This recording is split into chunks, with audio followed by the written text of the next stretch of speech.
So I don't tiptoe into things. I tend to just dive in head first. You know, there are the people that like tiptoe in the water and they want to get their feet used to the water and then their ankles and then their knees. And they're the people that just want to do a cannonball and get used to the water. That's what I do. And that's what I did in this video. I decided that I was going to make a dress. I got all this fabric from this yard sale and I saw this pretty green fabric and I just knew the dress that I wanted to make for spring. But this is the thing, I'm a quilter and I like mend stuff, but I've never sewn clothing before.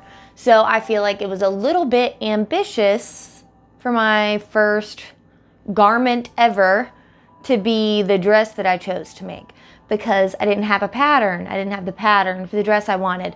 So I actually had to make a pattern, which I feel like is probably not the typical experience for the first garment you make. But yes, I made my own pattern. I'm going to go over in this video how I made the dress. And before we get into it, some things I learned was it takes way longer than you would think to make clothes. And I'm sure it's a lot faster once you know what you're doing, but I didn't know what I was doing. So it took me like 2 weeks to make this dress. And it took 2 weeks because I have little kids. So you can really only work in 30-minute bursts, you know, because every 30 minutes they need something. And then you've got to take a 30-minute break to make snacks and take them to the potty or go outside or whatever. So it took me 2 weeks to make the dress. I also learned that you shouldn't skip steps at all. You shouldn't skip steps. You should do all the steps, because every time you skip steps, it's going to come back to haunt you for sure. Dress forms are super helpful, but you actually don't have to buy one. Okay, it's super easy to make a dress form from an old t-shirt and an old bra. I'll link the tutorial that I used to make this one in the description, but it really helps you visualize the dress. And since I was making my own pattern, I really needed the visual help. That was also my biggest problem with the patterns in general. I was going to pull a pattern, something from offline, though that's kind of tricky to transfer it. But honestly, it's kind of hard to read them. Like, I don't have the base knowledge to understand what the words mean. So it was actually easier to make my own pattern than to read patterns that are already out there, if that makes sense. The hardest part is understanding what all the lines mean and why they're there. So I'm going to go over that with you right now, what I learned, like the basics of what the pattern lines even mean. So this is just what a basic top pattern looks like. This is the shoulder line. This is the armhole. This is your neck. And these two things right here, the little lines, these are what you call darts. And we'll explain what darts are in just a second. These are your main measurements. You've got your bust, your waist, your hip, and then the actual length of the dress that you would like as when you're finished. Now, there are a few differences between the front and back pattern, which you'll see me draw here. Your front is going to have a much deeper neckline than your back. Usually, with most patterns, your back is going to have a much higher neckline. And also, you're going to cut my dress closes in the front with buttons. So I'm going to cut the back of my dress on the fold in my fabric. That way I get it perfectly even on both sides, and then I'll stack the fronts on top of each other and cut them so that they're perfectly equal, but I need that middle seam open. Now, once you've decided your pattern, and you don't have to make your own, you can also just take a dress that you already own and lay that out on the fabric and just copy the seams from a dress you own folded in half on top of your fabric. And I am going to talk a little bit about the darts while y'all watch me cut out these patterns.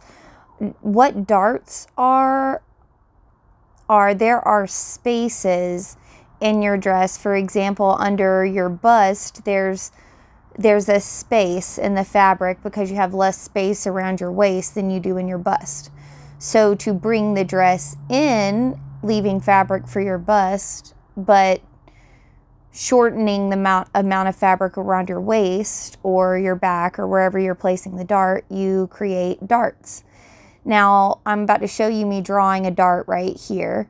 I have them drawn into my pattern, and then I'm just, because it's a dress instead of a top, I'm just copying the exact dart from the top down using a ruler to mark the points.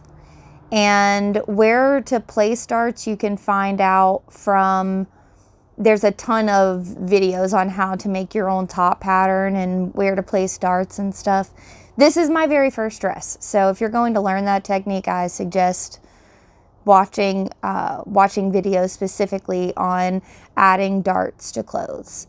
And now I'm just tracing out my pockets because everything needs pockets. So I'll need 4 of these pieces, and I will show you how I attach them. You're going to attach them to the actual dress. I'm only putting them in the final. I've already done my lining, so I'm only putting pockets on the outside of the dress. They're not going to go all the way through the lining. So now I'm going to sew up the darts. What you want to do is you want to fold where you make your lines. You want to fold it in half, and then just sew from the outside all the way to the inside until you're like barely going off the fabric, following that line you drew. And that'll just remove some of the extra space from the bottom of your top. And then for the longer darts, you're going to fold in the middle where the widest part is and match it up with the top of your dart. And then I just sew all the way to the biggest part, and then I'll reposition it to do the bottom half. See, I'm marking where the biggest half is there with my finger. All right, so now I'm about halfway through, so I'm going to reposition so that I got that point facing out, and then I'm just going to finish the dart. And voila, the darts are done. Now, after you sew the darts, you need to make sure you iron them down. Ironing them is so important. Okay, if you do not iron between every single seam you do, stuff is not going to lay right, stuff is not going to come together right. So make sure you iron after every single step and iron your darts. I always iron my darts towards the inside of my body. I'm about to show you real quick the purpose of the dart. You see how it kind of creates that space where it pokes forward there but then comes back in? That is what you are trying to create when you sew your darts, is that little coming in of the fabric right there. I attach the fabric, the pockets to right sides together to all of the pieces of my fabric before I'm going to sew the side seams. So that way when you pin it all together down the side seams, which you can see me doing right here, when you pin it all together for the side seams, then when you're sewing down, you just sew it in one long piece and your pockets are perfectly placed. So you're just going to sew them right sides together to each piece. And then when you sew down the side seam, you're going to sew down the side, around the pocket, and then down the bottom of the side seam. You also catch a little bit of my hubby's arm right here because he likes to sit on the bed and watch me while I'm working on my dresses. All right, so now you're going to watch me sew down the side seam. You're covering all those darts you sewed earlier, and now I'm to the pocket, and I'm just going to sew all the way around the pocket and then up. And the inside of the pocket has a nice finish because we sewed the pocket to the side seam. So this is what it looks like. This is just the outside. Now I've got to sew the outside of the dress to the lining. And the lining is that you do the exact same thing except skipping the pockets for the lining. And I recommend doing a sample first. So the first, I created my pattern, then I did my pattern in muslin, which is just like old white sheets. I did my fabric in muslin, and then I did the lining, then I did the dress. So it gave me lots of practice before I worked with my final good fabric. You see my baby over there? Look at her. She's trying to measure my husband's face. Isn't that cute? She's adorable. Now I'm attaching my lining to my dress. So I just took the lining, folded it inside out, and put my regular dress inside out. So I put the right sides together, and then I sewed all the way down the sides and around the neck. But I left the bottom totally open because just to make turning it out easier, and I'll do the hem later. So I just folded it together, and then I'm going to pin all the way down the sides and around the neck. All right. So, here, look, watch this. Look at her. She's doing a little dance. Look, she's doing a little dance. Woo, woo, woo. And then she's going to clap at herself. Good job. Okay. All right. Mommy's doing something. All right. So I have sewed the lining to the dress. I'm ironing it out so I can see what it's going to look like. And then I'm going to iron the hem together so that I can sew together and close. After I sew up the hem on the bottom, I need to do something about these armholes.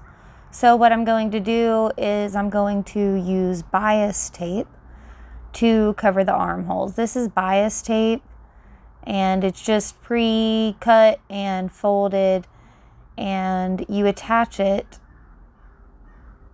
to the seam, and you're going to fold it all the way out and sew it all the way around your armhole, just like this, just along this seam right here.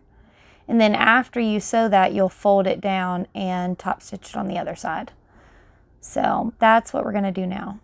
All right, take it over the sewing machine, sew it all the way down, and then after you sew all the way around, we are going to fold it back over and sew the top stitching down. I'm also going to sew up the hem while I'm over here with the arm. Oh, look, hey, she wants to say hey again.